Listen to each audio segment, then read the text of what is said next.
Good day to you one and all. It is I, Justin Hawkins, and this is Justin Hawkins Rides Again. I wasn't looking directly down the barrel of the camera there because I was distracted by some stuff happening on the screen. It's an unusual episode today because I'm going to be reacting to a song, and the artiste or songsmith or tunesmiths will be in attendance on Zoom to, I suppose, react to my reaction and perhaps try and contextualize the things that I'll observe and notice. Why am I saying stuff like that? I haven't done this for a while. I've been on tour for absolutely ages. But today I'm talking about... What's your band called? The Mellon-Collies. Oh, the Mellon-Collies. Okay. Sorry, I'll be talking about the Sorry, that's my bad. Dipstick indeed. Justin Hawkins Rides Again. Ooh. That was extra sensual somehow. Yeah, wow. Better when I have an audience, I think. So, speaking of audience, who do we have here? We have Danny, Sapko, and Keira. What's your surname, Keira? Mellon. Hence the Mellon-Collies. Is it? And it's spelled with the two L's With like two that? L's, yeah. Two L's. Is that how what you say to people? Yeah, man. Yeah. Okay, so I'm going to watch the video that you did to explain what you're doing, and then we can talk about that together a little bit before we get into the song, if that's all right. I don't know how long you've got tonight, but yeah, man. I'll be using all of your time. This week I've been in trouble with the police. As soon as you said that, I thought, did you mean the police featuring Sting and Stuart Copeland? Yeah, and so on? or as I like to call him, Stuart Copeland's bass player. Ooh, that's really, I mean, that's a sick, or Sting in itself. He was the real talent, the drummer. Yeah, Stuart Copeland is one of, do you know what, I've actually bumped into Stuart Copeland backstage at the Taylor Hawkins thing. Sorry, just to make this about me for a second. And I was wearing a cat suit, and at that point, Danny recognised me, having hung out with him for the whole week, and eaten with him and and chatted to him throughout the the preparation week. And then he goes, "That's who the fuck you are." Judge not a man. I loved your bloody tribute to Ace Frehley. It was just Justin's called someone else and now he's dead. I know. As people drop off and die, it turns out that I've basically said that about more or less everybody, except for yourself, by the way. I hope so, yeah. I don't think I've said that. I mean, I can. Well, let's see how this goes anyway. So we've started a new punk rock outfit called the Mellon-Collies, featuring a keyboard player who can't play bass on bass. See, I don't think that's true. I bet they're all elite musicians like you. Oh, no, man. Well, he's a wonderful musician. Yeah. He's called Mr. Flash Cassette. Oh, yes. And he does all this like synth wave stuff. I don't understand it all, but he's never played a bass guitar in his life other than the last 3 months. Okay. And did you lend him a bass? No, he bought his own bass. I got him a bass sticker for the bass. Yeah. That was my contribution. Okay, so it's part. Well, I mean, obviously, you now own it, or have owned it. In a way. He's left-handed, so I can't play it anyway. A bass player who can't play guitar on guitar. See, I would challenge you on that. I bet you can. I'm not very good, man. I'm proper sloppy, really sloppy. Is that why you've chosen punk as the genre for this? Well, yes. It's particularly, there's no lead guitar either. It's kind of Ramones-esque punk. All rhythm. Oh, nice. All rhythm all the time. And a jazz funk drummer who doesn't like punk rock on drums. What a band. At least we've got a singer with a mohawk. Wait a minute, a jazz funk drummer who doesn't like punk rock? That sounds like Stuart Copeland, actually. Well, yeah. It's also the fella from the Stranglers, Jet Black. He was exactly the same. Mm-hmm. What happened there with the drummer, we couldn't find anyone really suitable at first, and we got him in as a stand-in for one gig. And before he went off, he delivers bread for a living, does our drummer. And we said, "Oh, will you join us?" And he says, "Oh, yeah, but I'm not wearing any of that leather shit." So that was the term you see the video. We're all in our leather jackets, and he's in his Adidas tracksuit. Okay. So he's a contrarian as well. At least we've got a singer with a mohawk, and we write songs about the important things in life. That is a mohawk as well, isn't it? I am the barber. Aha, really? Yeah, man. Fine work. It shapes the side of my head. It's very romantic. How long have you had a mohawk for? Over a year now, which is good for me because I usually change my hairstyle all the time. Yeah, it really suits Have you ever considered it yourself? I have actually. On the last bit of touring, Rufus and I were talking about doing it. And then we realised that I'm 50. Oh. Well, you said so, but Danny actually had the correct response, like, which is that. Yeah. You know. It's fine. I think it would smack a little bit of midlife crisis, and I've been having one of those since I was 28, so... Yeah. Your brother would have to get one as well. Actually, that might be the clincher. It could be the look. I love that. During the filming for the Where's My Fucking Bus music video, a slight altercation between band members led to what West Yorkshire police believe is damage to public property. I love the way... There's a good bit of physical comedy there, because the way he sort of bounces back from that is so awkward. It's kind of a little bit Peter Sellers, actually. Yeah, I thought he'd just, obviously it wasn't planned, but I thought he'd just fall straight on top of the bin and it'd be a great ending, but he just kind of landed really well. Personally, I believe there was no direct attack on the bin and it was just caught in the crossfire. And it was a particularly poncy bin, wasn't it? So, while I protest my innocence, please go check out the Mellon-Collies on YouTube and streaming sites. And come see us at Bradford's legendary 1 in 12 club on the 5th of December. So yeah, the 1 in 12 club. Have you ever heard of that before? No. Why? I mean... it was quite, I believe it's one of the most important venues in the country. It is a anarchist punk bar right in the heart of Bradford city centre, and it's survived against all the odds for the last 40 years. Wow. So, 4-piece punk rock band. You're on lead guitar, but there's no lead guitar. No, I am on guitar. Okay. Why did you do that? I mean, because the idea was really that we wanted to all try different instruments we didn't really play, because, we've got this keyboard wizard, and he's going to learn the bass. The drummer we are constantly having to tone him down with whatever substances we can to stop him playing jazz funk stuff, And with me, I'm not great on guitar. So I think it lends itself really well to the music we are doing. So is there an element of operating at the very limits of your abilities? Is it absolutely? It's a change. Moving the goalposts. I think at the moment I'm probably the most comfortable in terms of because Keira's never really done much on stage before, have you? No. So but I think on stage at the moment we are very much a little bit stale because we're all still trying to figure out how to play our instruments. So I think that will come with time. But yeah, I feel like we are absolutely operating at our limits. And what is also funny is that we totally ran out of money about 75% of the way through the recording, and so I had to take the tracks and get the laptop out and try and finish it off ourselves. As all. So do I need to watch a bit of Flash cassette for context? Yeah, let's watch a little bit of this.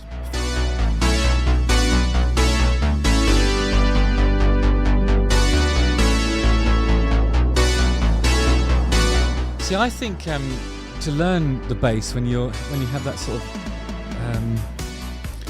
DX7 sounding sort of synth bass understanding of, because I think if everything's gridded and then the sound has a natural oomph that comes in slightly after the attack, right? It's that, in a traditional synth patch. Mm-hmm. So I think do you think his bass playing is going to be informed by his synthesizer playing and vice versa? We're just lucky to get a note out of him at the moment, to be honest with you. But what about getting him on a keytar so he can play this kind of stuff? Oh God, no. I'll tell you what we did experiment with. We were having just 2 basses and no guitar. I pulled out my Rickenbacker and I just play some high up chords. So I put it to you that it probably would have resembled Ned's Atomic Dustbin or something like that. Possibly, yeah. Ned's Atomic Dipsticks. Yeah, and there was a dustbin in your promotional video as well. There was, and we've got another song about bloody dustbins as well. Oh my God. Put your bins in for the lads. By the way, and obviously all of this video is now going to the Mellon-Collies royalty-wise due to YouTube's copyright policies. I'll and a bit of Flash cassette. Oh shit! All right. Might as well get my money's worth, eh?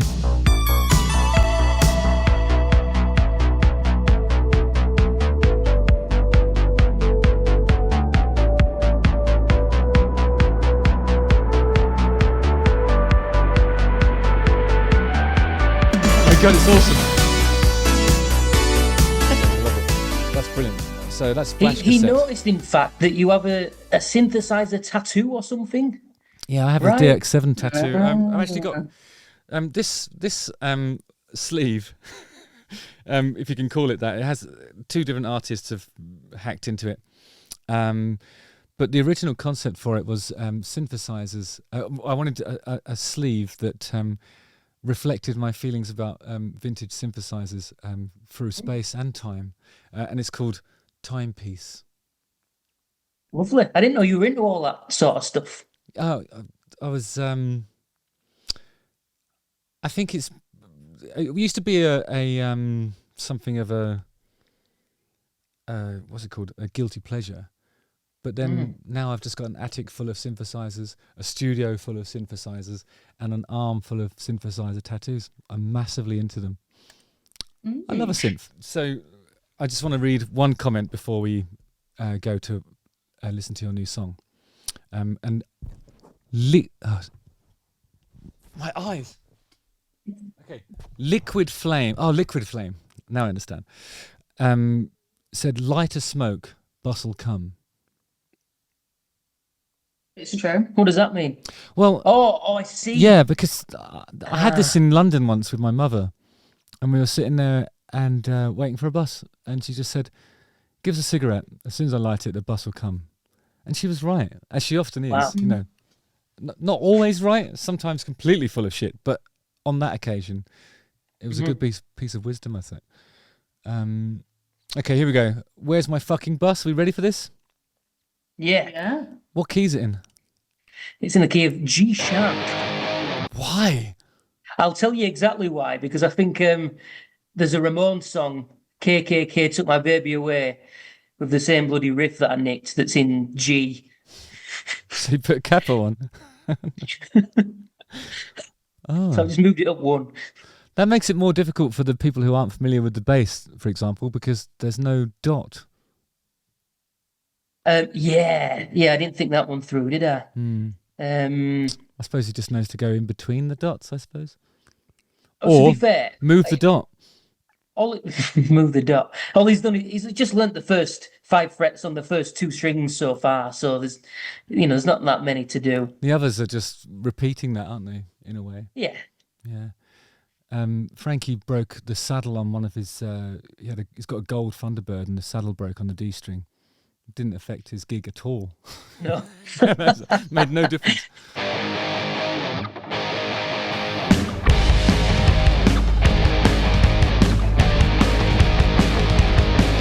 Got my hair done, hairspray and wax, a funky turn. Now I look like I've been in the shower, stood out in the rain for an hour. I'm done. Yes, I'm done. I wanna be on that bus. This habit's behaving kind of sus, and I'm seeing the Is this inspired by a true life journey? Yeah, it was you, wasn't it? What happened? It's really boring. I was waiting for the bus to go to band practice, and the bus never turned up. And I was there for about an hour, and I had to get an Uber, Yeah. taxi. But Wrote it at the bus stand. So what happens in that instance? Because I've been on a lot of train journeys to East Anglia from London where they just have a replacement bus service. But then if the bus is the thing that needs replacing, what's the next step? Uber.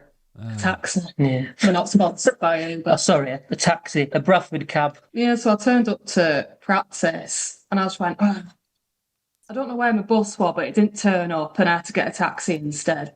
And I think it was smooth, actually. I went, you should write a song about that. And I went, all right. And then I was just sat in a corner writing it. And hence the legend was born. It's beautiful that you've been able to turn that anguish and suffering into something as concise as a punk song, where you've rhymed shower and hour. Yeah, man. Chapeau. kind of sus, and I'm seeing the plus of all the spending on an Uber. Train and Rain. Train and Nailing it. Rain. Absolutely nailing it. Yeah. There's no crazy baby in this, is there? There won't be a crazy and a baby. No. Oh, thank God. And the other one is have you ever noticed when songs that do a tonight? Yeah, I do those all the time. What do you mean? You mean like tonight I'm going to rock you tonight, or Well, just no, it's more of a end of chorus. Chorus is finished. Da-da-da-da-da-da, tonight. Okay. What's an example of that? Um, Do they know it's Christmas tonight? Yeah, or I believe in a thing called love tonight. Oh yeah. I'm thinking of all the It ones does that work as a lyric, but it seems overused. Although I can think of 0 examples right now. Where's my fucking bus? Where's my fucking bus? I've been standing here 30 minutes plus staring at the timetable, feeling unstable, ready and able to kick up a fuss. Where's my fucking bus?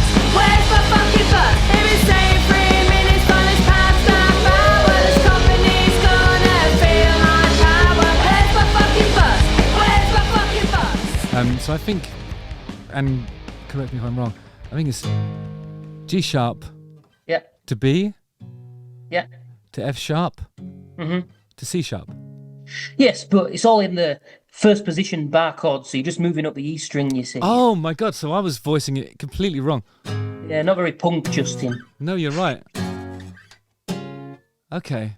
Well, actually, if you're going to do it like that, I suppose there are a couple of dots to watch out for. But not on the 2 and 4. No. Yeah. And I love it. It's a great riff. And there's a bit when you're going... There's a... Right? There's a... Yeah.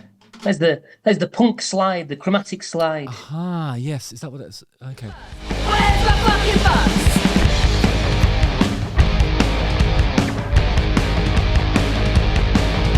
You can tell that that's a frustratingly simple drum beat there, isn't it?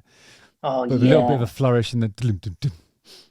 He really wants to put in them 30-second notes or whatever you call them. We'll have to give him a drum solo. No. Yeah, I don't know if that's very punk, is it? Oh, that's the thing about punk, though, isn't it? I suppose it's anarchic and irreverent, even to itself, if you know what I mean. Like if punk would sneer at itself anyway, wouldn't it? Mm. But then there's a purist element to it as well. This sounds like, it's punk done right, in inverted commas. But then isn't punk supposed to be wrong? Done wrong, yeah. Well, I'll tell you something. When we filmed that video, so we went for a very punk rock wine and cheese night back at ours afterwards, and so we went into That sounds Aldi subversive.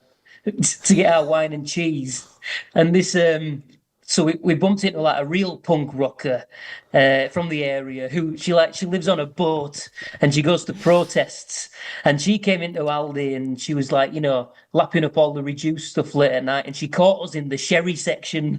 Oh no. So wine and cheese, I thought you were going to say that the real punk came in and you were fighting over the last what would it be? What would it be? Shit, I'm trying to think. What would be? What's a good? I don't do wine or cheese, so I don't know. To be honest, Neither do I. Just get the cheese, cheese platter. Are you a straight edge vegan? Straight edge vegan, yeah. Oh yeah, so you won't do wine or cheese, but you have wine and cheese in your time, surely. I have eaten those and sampled those things, yeah. Yeah. I went to rehab because of the cheese element of that. The wine, I could take it or leave it. There's no problem. Yeah. But in combination with the cheese, it created like this some sort of chemical fusion in my brain that was impossible to shake off, and I was just thinking about wine and cheese all the time. Well, I feel like because I tried veganism for I was vegan for 4 years before COVID hit. Yeah, you were vegan as well. Yeah, for a while. Before COVID hit and I relapsed. It is a relapsatory condition. But I suppose it depends on why you're doing it, though, because some people do it for health reasons and some people do it for animals. Most people do it for both. We both love animals, man. And why are you vegan? For health or? I've noticed some health benefits, and I went for it, and I couldn't put any meat on. I had really low iron. I have a strange superpower that I've got a sixth sense. Oh. No one believes me. I can when someone's got low iron, I can smell it with this magnificent European nose I've got. Wow. And what does it smell like? It smells like. Have you ever been abroad and you have to set fire to one of them mosquito things to stop the mosquitoes getting near you? What's in that? I don't know. It smells like that. It's not quinine or something that's in tonic water.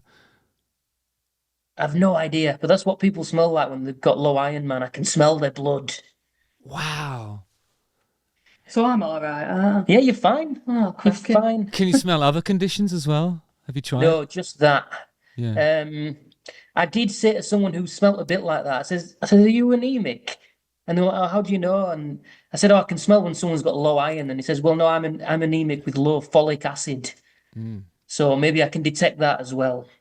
Well, it sounds like anemia in general is that's the thing that you can detect, isn't it? What a shit superpower. No, it's brilliant. What would your name be though? Well, I can't be Iron Man, can I? Iron deficiency detection, man. It's a bit of a mouthful. Yeah. We'll have to come back to that, I think. I'll finish. Well, it reminds me of a dog. Like, dogs can pick up stuff like that, can't they? Yeah, thanks. But dogs can only detect one thing, though, right? I don't know. Well, like hurricanes and cancer and. I can do earthquakes. And I can do earthquakes. Oh wow. I did but I do it in my dreams. What? This is a weird story, but do you remember that Turkish earthquake a couple of years ago? So the day before that, I woke up and I'd had a dream that Turkish people were asking for help, and then the next day, massive Turkish earthquake. Is that one? Does that count as one?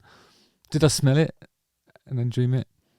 Well, people used to call me Mystic Mellon, but I think Justin's got that now. Yeah. You can read into the future. I can. Earthquake Hawkins. Anyway, should we finish listening to the song? Sorry.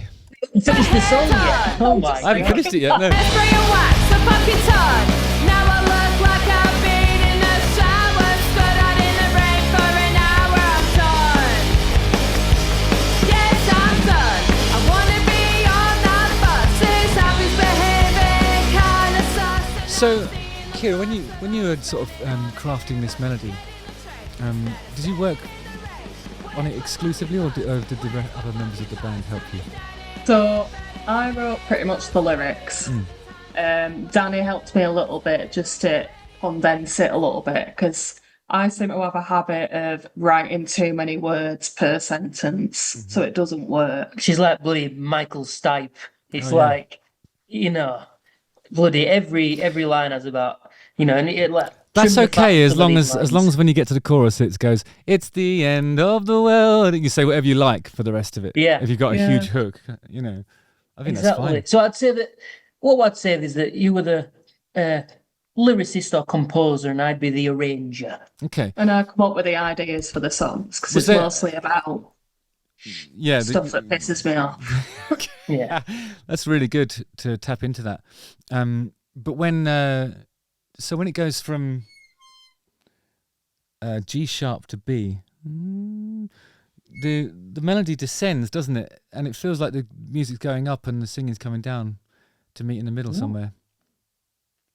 Sometimes I just do things though, and you're like, Keira, did you intentionally do that? I'm like, so you're singing on the root on the first chord, and then you go to the fifth of the second chord, which is a descending. It's a tone down, isn't it? And then, but the rest of the guys are going up 3, and you go down 2. Wow, you make it sound a lot more musically but that's what intelligent than we are. Do you know what though? I think punk is always like that. And there's always stuff underneath the. That's why the Ramones is enduring anyway, isn't it? And stuff like that is better than it sounds, and cleverer than it sounds. The good stuff, anyway. And I think this is the good stuff. I haven't finished listening to it yet, though. It might go wrong at the end. Kinda sus, and I'm seeing the plus of I've been spending on Uber. Getting the train instead of standing in the rain. Where's my fucking Really good. And then there's some despair and dissonance in the Uber line, and then some actual shouting.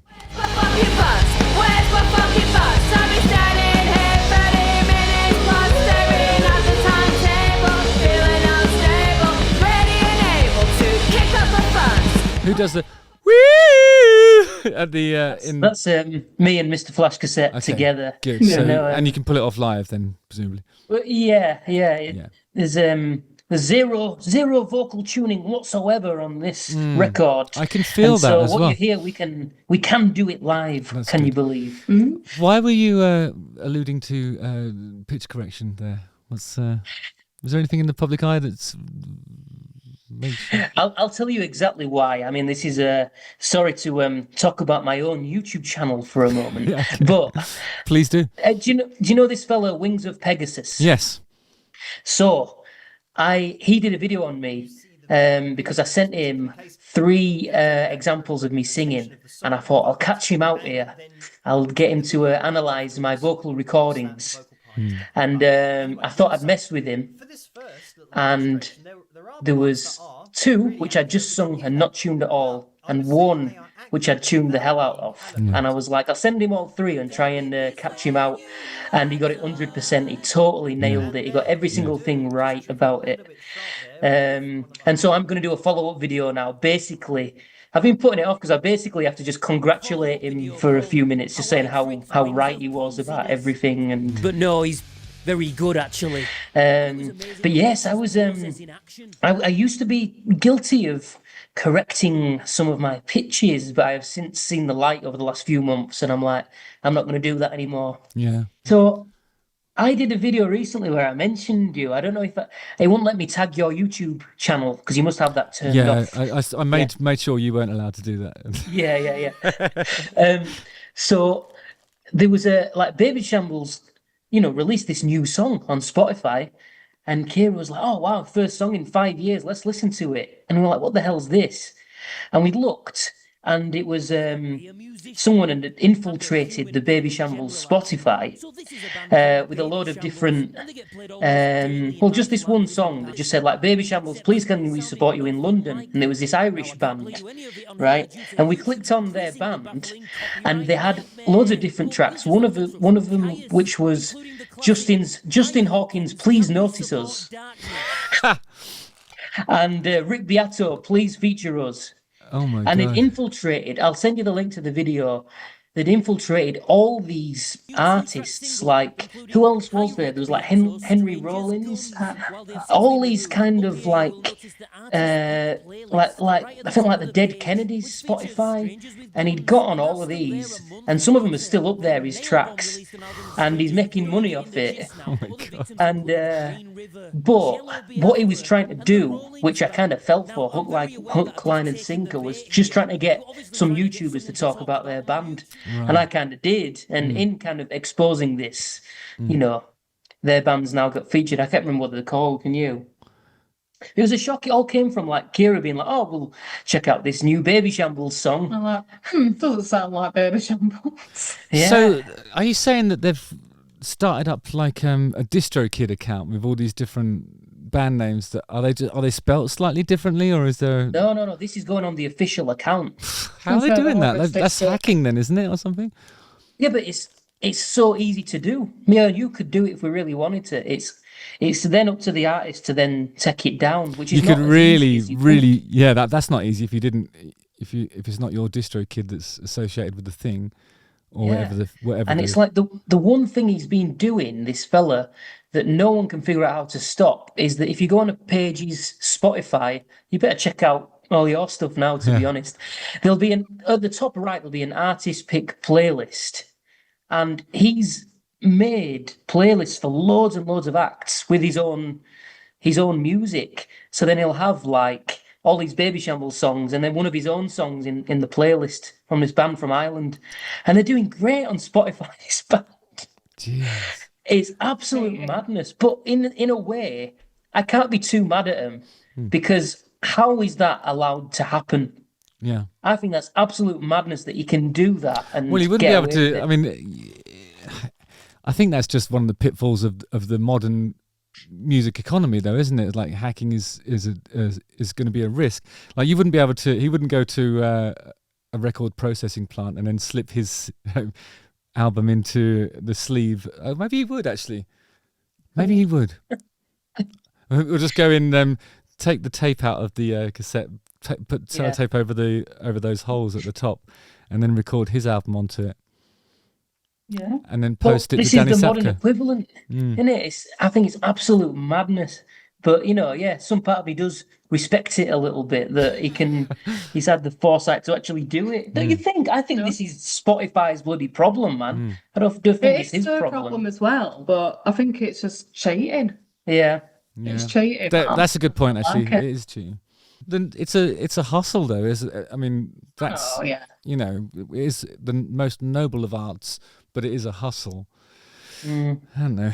And I suppose he picks people that he thinks can probably withstand the thing, but in fact, if his music is actual dog shit, then it's besmirching the reputation of the people that he's hacking as well. Well, this is the thing. He's not just trying to pass it off. He's putting the titles as, Justin Hawkins Notice Me, or Rick Beato Feature Me, or whoever else. I think, do you know what? The reason why you and I sympathise is because they're reaching out to us, and we, everybody else just goes, that's cheating. He didn't mention me at all. Oh, didn't he? I just took the bait. I did all your jobs for you. And, okay. Yeah. Well, I don't need to bother then. That's great. Right, let's finish this song. Come on. Bloody hell. Where's my fucking bus? 7 minutes for this past hour. Well, this company's gonna feel my power. Where's my fucking bus? Where's my fucking bus? Where's my fucking bus? Where's my fucking bus? I love the way he trots away backwards from that near fall. His nickname is Smooth. Mr. Flash Cassette has got 3 names. His real name's Adam. We call him Smooth, and then he's also Flash Cassette. Okay, I'm going to go with Smooth on this. That was an outstanding recovery from potential bin fail. Okay, tell you what I like about this video. It ticks the box. The only box there is. And it's like, have one idea and execute it properly. And that's what it is, isn't it? It's like you guys at a bus stop. And there's no bus. Yeah, man. Well, actually, we didn't put it in the video, but during one of the takes, a bus turned up. Yeah, but you could say, you could argue that it wasn't. Yeah, you could argue that it wasn't your bus, though. It might have been a different. No, it was actually a school bus, so that's why we couldn't really put it in. A bloody school bus turned up while we were trying to film our punk rock video, Yeah. I'll be honest, we didn't really have massively high expectations for any of this. It was a bit of a laugh, was all this. And if you look at how many views the bloody videos got already, we were very, very impressed. And it's like people have been buying tickets to this show. Like, someone bought one from like Southeast London or something, and they're coming up to see us. And it's like, we hadn't even done a proper gig yet. So this is like our first proper sort of outing at this club that's got about 80 capacity or something. So we left. That's so cool. Well, if there are any tickets available, where do they get them from? Eventbrite. Okay, we'll put a link to it. In the description. Thank you, and that is lovely. Thank you. No problem. All right, guys. Well, thanks so much. I really enjoyed it, and I think it's old-fashioned punk with a bit of Ramonesy stuff, some clever. How do I put it? Your melodic path that you've woven has shown your contrarian nature, because you're drifting away from what the band's doing and then meeting in the middle. It's lovely. I'm gonna sing the theme tune. You won't be able to hear it though, because it'll be they'll use that special phase. You could have made it punk. Right, let's sing along with him. Let's sing along to him rhyming. Here it is. We'll count you in. Here we go. 1, 2, 3, 4. Justin Hawkins Rides Again.